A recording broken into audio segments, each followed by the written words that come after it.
एक वचन निकाला, अब वो तो ये वाले वचन तुम्हारे लिए। याकूब 1 उसके 5, उसके बाद निकालना पहला राजा 3 उसका 3। याकूब 1 उसका 5। यदि तुम में से किसी को बुद्धि की घटी है तो वो परमेश्वर से मांगे। याकूब की किताब नए नियम में आपको मिलेगी, नए नियम में। अगर किसी को नहीं मिलती तो वो उसको बताएं कृपया करके। यदि तुम में से किसी को बुद्धि की घटी है तो वो परमेश्वर से मांगे। पहला राजा 3 उसका 3, ये पढ़ने के बाद पहला राजा 3 उसका 3 निकालेंगे। यदि तुम में से किसी को बुद्धि की, नोट कर लो, याकूब 1 उसका 5 अध्याय, दूसरा कुरिन्थियों 11 उसका 5, जो अभी मैंने बताया आपको। पौलुस कहता मैं किसी से कम नहीं, किसी भविष्य दिखाते पास्टर से, बिशप से, कहता मैं किसी भी प्रॉफिट से घट नहीं हूँ, क्योंकि मेरे अंदर सारे गुण हैं। मैं वरदान जानता हूँ, मैं धुन जानता हूँ, आत्मिक रहना जानता हूँ, दीन रहना जानता हूँ, मन को शुद्ध करना जानता हूँ। धुन है मेरे अंदर, वरदान है मेरे अंदर, चिंगाई मेरे अंदर बहती है, मेरे रुमाल के द्वारा आशीष लोगों को मिलती है। तो मैं क्यों किसी के सामने झुकूं? पौलुस ये बता रहा है। कहता है इनको तो तुमने मेहनत करता हुआ देखा है, कहता तुमने मुझे नहीं देखा। पौलुस ये बता रहा है, कहता मैंने सेतमेत किया है, सेतमेत, कहता बिना पैसों के, कहता मैंने लोगों को हीलिंग दी है, डिलीवरेंस दी है, चिंगाई दी है, सुसमाचार दिए हैं, मैंने उनको आगे बढ़ाया है, गिरोह को बचाया है। वो ये कह रहा है। अब आएंगे असली वचन पे। यदि तुम में से किसी को बुद्धि की घटी है तो वो परमेश्वर से मांगे। आप पहला राजा 3 उसकी 3 से मैं पढ़ूंगा। सुलेमान यहोवा से प्रेम रखता था और अपने पिता दाऊद की विधि पर चलता था तो रहा, परंतु वह ऊंचे स्थानों पर भी बलि चढ़ाया और धूप जलाया करता था। और राजा गिबोन को बलि चढ़ाने गया, क्योंकि मुख्य और ऊंचे स्थान वही था। तब वह वहां की वेदी पर सुलेमान ने 1000 होम बलि चढ़ाए। गिबोन में यहोवा ने रात को संपन्न के द्वारा सुलेमान को दर्शन देकर कहा, जो कुछ तू चाहे मैं तुझे दूं वह मांग। सुलेमान ने कहा, तो अपने दास मेरे पिता दाऊद पर बड़ी करुणा करता रहा, क्योंकि वह अपने को तेरे सम्मुख जानकर तेरे साथ सच्चाई और धर्म और मन की सिद्धाई से चलता रहा। तूने यहाँ तक उस पर करुणा की थी कि उसे उसको एक गद्दी पर विराजने के लिए एक पुत्र दिया, जैसे कि आज तक वर्तमान है। साथ में लिखा, और हे परमेश्वर यहोवा, तूने अपने दास को मेरे पिता दाऊद के स्थान पर राजा किया, परंतु मैं छोटा लड़का सा हूँ, भीतर बाहर आना जाना नहीं जानता। फिर तेरा दास चुनी हुई प्रजा के बहुत से लोगों के मध्य में, जिनकी गिनती बहुत आयत के मारे नहीं हो सकती, अपने दास को अपनी प्रजा का न्याय करने के लिए समझने की ऐसी शक्ति दे कि मैं भले और बुरे को परख सकूं, क्योंकि कौन ऐसा है कि तेरी इतनी बड़ी प्रजा का न्याय कर सके। इस बात में प्रभु प्रसन्न हुआ। सुलेमान ने ऐसा वरदान मांगा, तब परमेश्वर ने उसे कहा, इसलिए कि तू ये वरदान मांगा है, ना तो दीर्घायु, ना धन, ना अपने शत्रु को तूने नाश मांगा है, परंतु समझने के लिए विवेक का वरदान मांगा है। इसलिए सुन, मैं तेरे वचन के अनुसार करता हूँ, तुझे बुद्धि और विवेक से भरा हुआ मन देता हूँ। सब बोलो आमीन। उसने कहा, यदि तुम में से बुद्धि की घटी है वो तो किससे मांगे? किससे मांगे? बोलो परमेश्वर से मांगे। उसने ये नहीं कहा कि यदि तुम में से पैसों की घटी है किसी से तो वो परमेश्वर से मांगे। जब बुद्धि होती है पैसा खुद आ जाता है, हाँ या नहीं? जब बुद्धि होती है बंदे को संभलना आ जाता है। जब बुद्धि होती है किसी व्यक्ति के अंदर, बंदे को स्टैंड लेना आ जाता है। बंदे की मैच्योरिटी जो है वो आगे बढ़ जाती है। बंदे को मालूम हो जाता है कि बुरा क्या है, भला क्या है, उसको मालूम हो जाता है। और ये जो बुद्धि है ये आपके अंदर परमेश्वर ने फिट की हुई है। 3 तरह की बुद्धि है, एक है शैतानी, एक है शारीरिक, एक है आत्मिक। शारीरिक बुद्धि जो परमेश्वर ने आपके गर्भ से बनाई है वो आपके साथ चलती है, और 2 तरह के गर्भ में आने के बाद आपके जीवन में 2 तरह की बुद्धि का काम करती है। या तो आत्मिक बुद्धि जो खुदा की ओर से है, या शैतानी बुद्धि जो शैतान की ओर से है। आप सुनो, मैं डीप आपको लेके जा रहा हूँ। अब परमेश्वर ने कहा, यदि तुम में से किसी को बुद्धि की घटी है तो वो परमेश्वर से मांगे। चर्च का मैनेजमेंट कैसे किया जाता है? अगर एक पास्टर आत्मिक बुद्धि के अनुसार चल रहा होगा, उसको मालूम होगा कि मुझे हर एक चीज के लिए टीम निकालनी होगी, क्वायर एक अलग से करनी होगी, इवेंजलिज्म टीम अलग से होगी, जो इंस्टेंट टेस्टिमनी ले वो अलग से, चर्च में नाम लिखे, फोन नंबर लिखे वो अलग से। जब बुद्धि होगी तभी वो काम कर सकेंगे। ये परमेश्वर का आत्मा कह रहे हैं। आप सुनो ध्यान से, यदि तुम में से किसी को बुद्धि की घटी है तो वो परमेश्वर से मांगे। माँ बाप से पूछना कभी, क्या आप उस प्रॉपर्टी के कागज, वो सोना या चांदी, आप उसको दे सकते हैं जिसके अंदर घट बुद्धि हो? नहीं। जिसके अंदर ज्यादा बुद्धि होगी वो उसको सौंप के जाएगी ताले की चाबी, क्योंकि उसको मालूम है इस बंदे के अंदर बुद्धि है, ये थोड़ा मैच्योर है, ये थोड़ा समझदार है, इसके अंदर मुझे विवेक लगता है, इसके अंदर ऐसा लगता है कि ये मूर्ख नहीं है। क्योंकि आपको मालूम है तो बुद्धि आपके अंदर वास करती है, तो परमेश्वर का ये ऐसा वेपन है, ऐसा हथियार है आपके जीवन में जो आपके शरीर को चलाता है, वो आपका सिर्फ आपकी बुद्धि है। अगर एक व्यक्ति मंद बुद्धि हो जाता है फिर उसका सिस्टम खराब हो जाता है, उसका परिवार खराब हो जाता है, फिर वो काम काज से बैठ जाता है, मेहनत से बैठ जाता है, क्योंकि एक बुद्धिमान व्यक्ति जो मंद बुद्धि हो जाता है। अब परमेश्वर ने तो सबको बुद्धि दी, लेकिन आज व्यक्ति क्या कर रहा है उस बुद्धि के द्वारा? कोई तो अच्छे काम कर रहा है, कोई बुरे काम कर रहा है, कोई सेवा कर रहा है, कोई मार धाड़ कर रहा है, कोई परमेश्वर का सुसमाचार करा रहा है और इसी बुद्धि से कोई हत्या कर रहा है। तो परमेश्वर ने कहा आत्मिक बुद्धि और शारीरिक बुद्धि में फर्क क्या है, मैं आपको बताता हूँ। सुलेमान ने जब परमेश्वर से बुद्धि प्राप्त करी तो उससे पहले बाइबल बताती है सुलेमान ने 1000 बलि परमेश्वर को चढ़ाई थी। सुनो मेरी बात ध्यान से, 1000 क्या चढ़ाई थी? बलि चढ़ाई थी, बैल और बकरों की बलि सुलेमान ने गिबोन पहाड़ पर बलि चढ़ाने के लिए वो गया था। अब सुनो मेरी बात, जब उसने बलि चढ़ा दी तो वो सो गया। सोने के बाद परमेश्वर उसके सपनों में आया। अभी आपने पढ़ा, जैसे वो सपनों में आया, ध्यान से सुनना, तो परमेश्वर ने कहा सुलेमान तुझे क्या चाहिए? सुलेमान ने कहा कि प्रभु तूने मुझे इतनी बड़ी प्रजा दी है, तूने मुझे राजा बनाया है, तूने मुझे कुर्सी दी है, कहता तूने मुझे राज्य दिया, तूने मुझे प्रजा दी है, तूने मुझे राजकुमार बनाया, मुझे राजा बनाया, लेकिन इसको संभालने के लिए मैं तुझसे बुद्धि मांगता हूं। और परमेश्वर उसी समय खुश हो गया। अब सुलेमान को बुद्धि मांगने की जरूरत क्या थी, मैं आपसे पूछना चाहता हूं। ऑलरेडी उसमें तो बुद्धि थी, वो शारीरिक बुद्धि थी जो परमेश्वर आपको देता है, जो गर्भ के बाद आपके अंदर ऑलरेडी फिट भी होती है, वो एक शारीरिक बुद्धि होती है। एक बुद्धि वो होती है जो आत्मिक बुद्धि होती है, जो खुदा की ओर से होती है, जिसके कारण आप सिर्फ इंसान और संसार और शैतान का काम नहीं, आप प्रभु का काम करते हो मनुष्य को बचाने के लिए। एक वो बुद्धि होती है। अब जो सुलेमान के पास बुद्धि थी वो आत्मिक बुद्धि थी, और जब उसको मालूम पड़ा अगर मुझे इतनी बड़ी प्रजा चलानी होगी तो मुझे परमेश्वर से बुद्धि की जरूरत है, क्योंकि इतनी बड़ी प्रजा कैसे संभाली जाएगी उसे पता नहीं था सुलेमान को। उसको ये नहीं पता था मुझे डिसीजन कैसा लेना है, मुझे कैसे बैलेंस रखना है, मुझे कैसे अपने राज्य में किस पे विश्वास करना है, किस पे अविश्वास करना है। उसके अंदर इतनी समझ, इतना विवेक नहीं था सुलेमान के अंदर, इसलिए उसने कहा मुझे बुद्धि दे। और जब प्रभु ने ये देखा, ना इसने पैसा मांगा, ना इसने शत्रुओं का नाश मांगा, ना इसने खजाना मांगा, ना इसने किसी की मृत्यु मांगी, कहता इसने मांगा क्या? विजन, बुद्धि। और जो बुद्धि उसके पास, जो परमेश्वर खुश हुआ बुद्धि के साथ, उसको इतना पैसा दिया आज तक किसी के पास नहीं था जो सुलेमान को परमेश्वर ने दिया।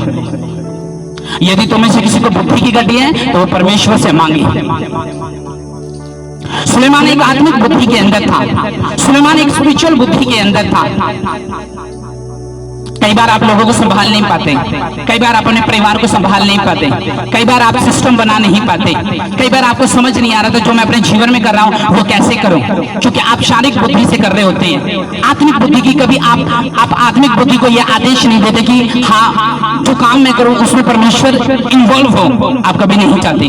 अब सुलेमान को मालूम था शारीरिक बुद्धि मेरे पास है लेकिन आत्मिक नहीं। उसी तरह जब मैं परमेश्वर के सामने गया तो मैंने भी प्रार्थना में यही रखा कि प्रभु मुझे आत्मिक बुद्धि दे। और जो आत्मिक बुद्धि मुझे मिली तो रात को जो डीप तरीके से मैंने सिस्टम बनाया वो इतना एक्सीलेंट है, इतना एक्सीलेंट है, ये हैरान हो गए कि कहां से कैसे परमेश्वर ने बुद्धि में ऐसी बातें इसके अंदर डाल दी, सारे सिस्टम दे दिए। क्योंकि सुलेमान को पता था राज्य चलाना है तो खुदा से मांगना पड़ेगा।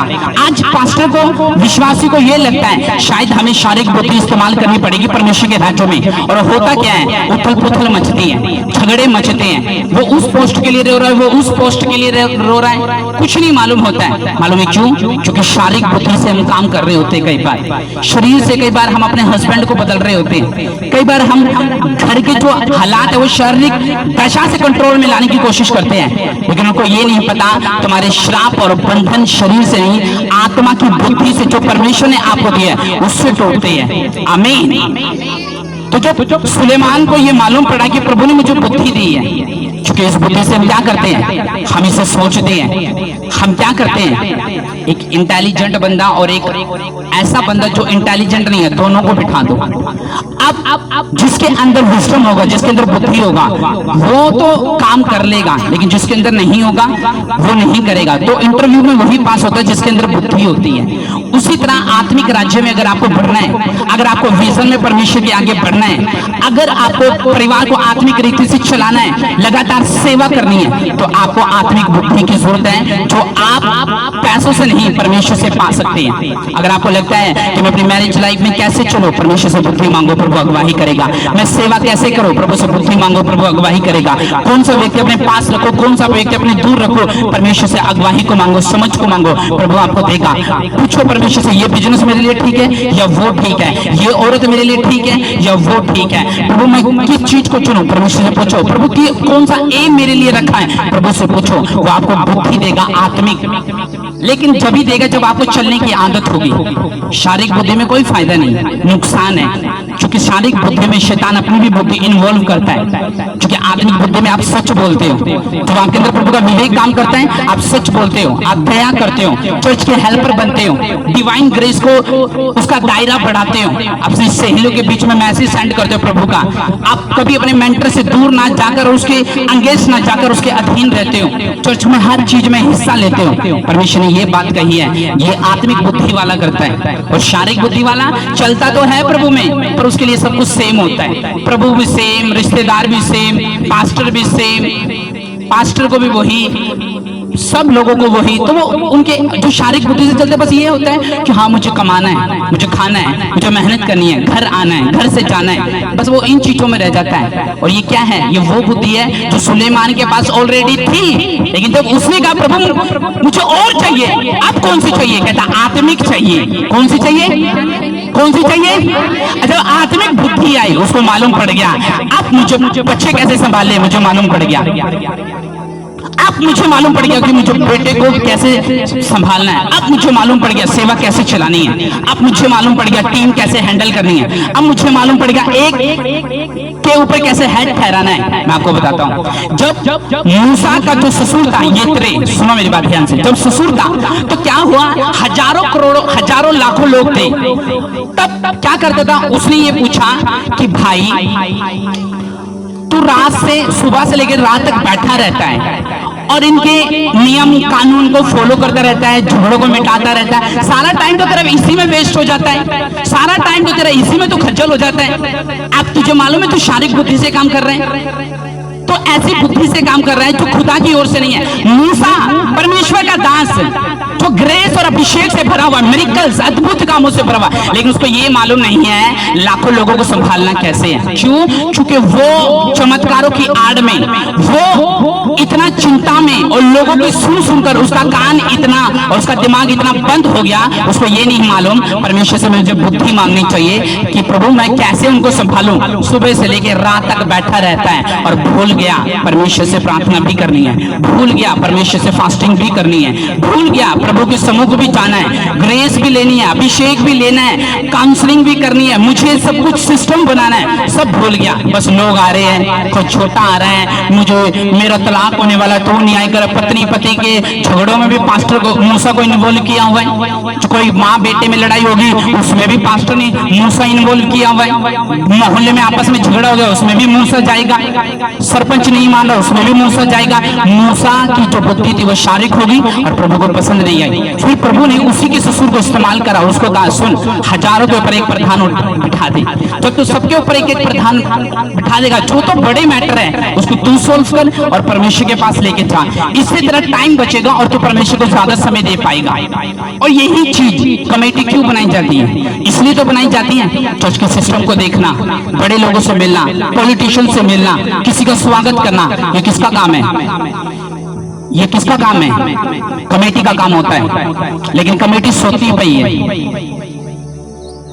कमेटी सो रही है, उसकी कमेटी देखो एक्टिव है मूसा की, एक एक को प्रधान ठहरा दिया, चलो अब वो न्याय कर रहा है, पास्टर तक कोई बात नहीं पूछेगी, मूसा तक कोई बात नहीं पूछेगी। क्यों? पहले शारीरिक बुद्धि से काम करते, अब आत्मिक बुद्धि आ गई मूसा के पास।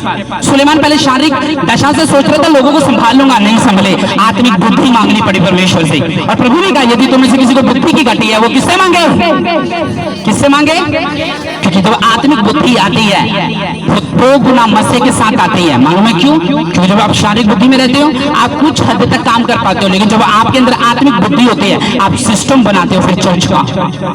आपको मालूम होता है कि चर्च का सिस्टम कैसा बनाना है। ये पास्टर जो भी समझ सकता है, जब खुदा उससे बात करे, और जो प्रभु ने मुझसे बात करी तो मैं हैरान था, माइटी तरीके से मैं शॉक था कि परमेश्वर ने ऐसे कैसे सिस्टम बनाने के लिए परमेश्वर मुझे बुद्धि दी। कहता बस हैंडल मत कर मूसा की तरह। मूसा सुबह से लेकर शाम तक बैठा रहता है, कभी हस्बैंड के लफड़े, वाइफ के लफड़े, कभी माँ बाप के लफड़े, कभी मोहल्ले के लफड़े, कभी इसके कभी उसका।